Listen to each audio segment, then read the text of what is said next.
O Tribunal Penal Internacional emitiu hoje um mandado de prisão para o presidente russo Vladimir Putin e uma funcionária do governo. Eles são acusados de conduzirem um esquema de deportação ilegal de crianças ucranianas à Rússia. O entendimento do tribunal é que há motivos suficientes para acreditar que Putin tem responsabilidade individual pelos supostos crimes, por ter participado deles diretamente e por fracassar em exercer controle adequado sobre civis e militares que cometeram os atos. As acusações são as primeiras formalmente apresentadas contra autoridades de Moscou desde a invasão da Ucrânia. O porta-voz do Kremlin, Dmitry Peskov, classificou as ações do tribunal como ultrajantes e inaceitáveis. E acrescentou que a Rússia, como vários outros estados, não reconhece o Tribunal Penal Internacional e que, por esse motivo, quaisquer decisões deste tipo são nulas e sem efeito ao país do ponto de vista da lei. A Ucrânia celebrou a decisão. O presidente Volodymyr Zelensky agradeceu ao TPI pela decisão histórica. Na prática, para que haja uma prisão, Putin ou qualquer funcionário russo acusado teria de ser entregue por Moscou ou preso fora da Rússia.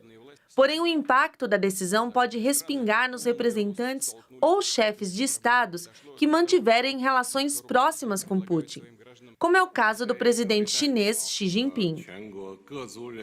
Essa será a primeira vez que Xi Jinping visita a Rússia desde o início da guerra e a aproximação dos dois é motivo de preocupação do Ocidente, por conta de uma possível parceria militar para fornecimento de armas a Moscou. Pequim nega e insiste que deseja intermediar as negociações de paz entre Rússia e Ucrânia. Lorival Santana, o Tribunal Penal Internacional já ordenou a prisão de outros chefes de Estado. E a gente pode lembrar, por exemplo, o presidente do Quênia, o presidente do Sudão, Omar al-Bashir, mas eles nunca foram presos. Hoje mesmo, o porta-voz do Ministério das Relações Exteriores diz que a decisão não tem nenhum significado para a Rússia, inclusive do ponto de vista jurídico. Na prática, Lorival, qual que é o efeito dessa decisão do Tribunal Penal Internacional? É Putin mais isolado, inclusive geograficamente? Exato. O mundo de Putin encolheu hoje, né? 123 países, que são 2/3 dos países do mundo, assinam esse Tratado de Roma do tribunal e, portanto, estariam legalmente obrigados a mandar prender o Putin e enviar para a Haia, caso ele passasse por esses países. Tá certo que os Estados Unidos também não fazem parte desse tratado, mas eu tenho certeza de que encontrariam meios jurídicos para prender e enviar o Putin, caso, por exemplo, ele fosse à ONU, que é em Nova York, né? Se ele fosse, por exemplo, a alguma reunião do G20 que fosse em algum país signatário, poderia ser preso também. A próxima reunião é na Índia, que não é signatária e é, por sinal, um aliado militar da Rússia, né? Mas, do ponto de vista... ele esteve no Tajiquistão em meados do ano passado. O Tajiquistão é um signatário.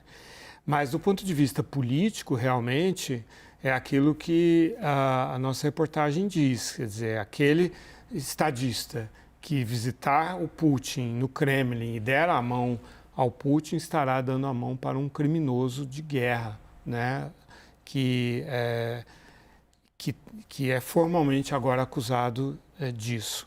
Então, por mais que a Rússia, a China, a Índia queiram ignorar isso, a imagem fica bastante prejudicada, não só da Rússia, mas dos países que se alinham. E eu vejo aí um risco grande também de haver um aprofundamento dessa divisão entre o Ocidente, de um lado, e as ditaduras, de outro. Porque até aqui, durante a Guerra Fria, por exemplo, a União Soviética, esses países do lado ditatorial e não capitalista, lançavam muito mão da legislação internacional, até para se contrapor aos Estados Unidos. E agora, essa Convenção de Genebra, que fundamenta o tribunal, passa a ser desacreditada por esses países. Lorival, em que medida essa decisão do Tribunal Penal Internacional pode agravar a crise que a gente está acompanhando e enterrar de vez as já escassas possibilidades de mediação do conflito? Bem, eu nunca vi nenhuma possibilidade de mediação desse conflito pela simples razão de que o conflito interessa para o Putin. Ele entrou numa armadilha, ele achou que ia ser muito fácil, mas ele não pode sair mais, é uma armadilha realmente. Se ele sai, como é que ele justifica todas essas mortes e todos esses crimes? E, aliás, esse é só o primeiro dos processos que está no tribunal, virão outros, mas é sem dúvida o mais terrível, porque são milhares e milhares de crianças. Segundo a Universidade de Yale, são 6 mil crianças, no mínimo. Uma ONG ucraniana fala em 16 mil crianças que foram enviadas para 45 campos de reeducação, né? E algumas dessas crianças foram exibidas na última celebração de um ano da invasão da Ucrânia pelo Putin, num estádio com 100 mil pessoas. Um menino apareceu lá para dizer, um menino ucraniano, para elogiar os libertadores da Ucrânia, né? Um personagem parecido com o da Escolha de Sofia, um menino que foi enviado para o nazismo e adotado por uma família nazista. É a mesma coisa, eles estão sendo adotados forçosamente por famílias russas. Pensa nessas famílias ucranianas que perderam seus filhos, que agora estão e provavelmente nunca mais reverão os seus filhos, milhares e milhares de casos. Mas virão outros de estupros, de torturas, de prisões e execuções sumárias que estão documentados em Bucha, em Mariupol e assim por diante. Enquanto isso, Lorival, diante dessa tragédia que você descreve para a gente, tem líder, chefe de Estado, indo apertar as mãos de Vladimir Putin, como vimos na reportagem. Xi Jinping, ele vai se encontrar na semana que vem, confirmação aí por parte do Kremlin, também por parte de Pequim. Esse encontro vem sendo classificado pelos dois países como uma cooperação estratégica. Está muito claro de que lado a China está? Claríssimo, porque a China compra grande parte do petróleo e do gás, principalmente do petróleo e do gás também, que a Rússia vendia para a Europa. Então, 70% do petróleo russo hoje é comprado pela China e pela Índia, esses dois países dos BRICS, né?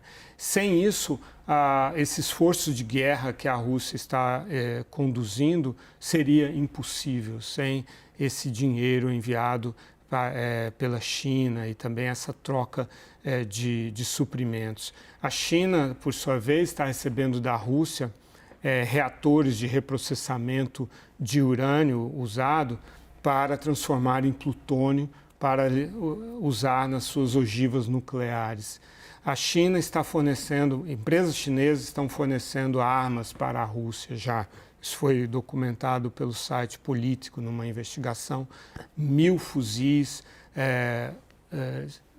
material de proteção para os soldados e assim por diante. Material bélico já está sendo enviado. Isso não acontece sem a autorização do Partido Comunista Chinês e mais pode acontecer ao longo deste ano. Lorival, nosso tempo é breve, mas não posso deixar também de te questionar, porque Lula vai à China. E Lula vai à China nesse momento extremamente delicado, logo na sequência desse encontro de Xi Jinping com Vladimir Putin, a ponto de tornar esse encontro entre Lula e Xi Jinping arriscado? Bastante. Eu cobri a ida do Lula, a primeira visita dele à China em 2004, quando ele se reuniu com o Hu Jintao e ali no calor do encontro reconheceu o status de economia de mercado da China, sem haver consultado o Congresso brasileiro, como previa a lei, fazendo uma concessão sem nenhuma contrapartida por parte da China. Então, agora, este é um momento infinitamente mais delicado do ponto de vista geopolítico. Existe uma guerra na Europa.